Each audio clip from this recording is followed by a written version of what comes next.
आपको बता दें, पूरी दुनिया में अनिश्चितता के बावजूद भारत विकास के रास्ते पर मजबूती से आगे बढ़ रहा है। नीति आयोग की गवर्निंग काउंसिल की बैठक को संबोधित करते हुए प्रधानमंत्री मोदी ने कहा है कि हाल ही के दिनों में जिस तरह के फ्री ट्रेड एग्रीमेंट किए जा रहे हैं, इससे एक्सपोर्टर्स और छोटे मझोले कारोबारियों के लिए ढेरों मौके पैदा हो रहे हैं। साथ ही आपको बता दें, इस बैठक में सभी राज्यों के मुख्यमंत्री, केंद्र शासित प्रदेशों के लेफ्टिनेंट गवर्नर भी मौजूद रहे। डिटेल्स ले लेते हैं, लक्ष्मण जी हमारे साथ लाइव जुड़े हुए हैं। तो लक्ष्मण जी, आपसे जानना चाहेंगे कि अगर नीति आयोग की गवर्निंग काउंसिल की बैठक की बात की जाए तो संबोधन काफी अहम रहा है। क्या कुछ कहा है पीएम ने और फोकस कहां दिख रहा है? देखिए, दरअसल इस पूरी बैठक के दो केंद्र बिंदु थे। पहला, बैठक अभी चली रही है, सुबह से बैठक चली और शाम तक बैठक होगी, 6:30 बजे के आसपास प्रेस कॉन्फ्रेंस होगी।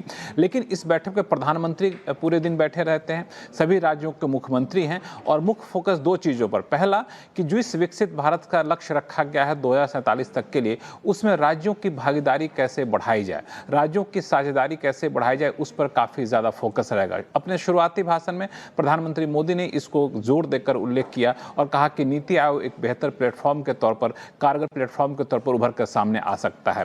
दूसरा जो मुख्य बिंदु है वो ये है कि कैसे रिसोर्सेज को, ह्यूमन रिसोर्सेज को, मानव संसाधनों कैसे इसमें उपयोग में लाया जाए। इस पूरे बातचीत में जो मैंने देखा कि इसमें 4 थीम थे, 4 पिलर थे और 5 थीम थी, जिस पे इस पूरे बैठक में चर्चा हो रही है। इसमें स्किल डेवलपमेंट पे काफ़ी ज़्यादा जोर दिया रहा है कि स्किल डेवलपमेंट कैसे किया जाए, भविष्य की ज़रूरतों को देखते हुए इस पर काफ़ी ज़्यादा है।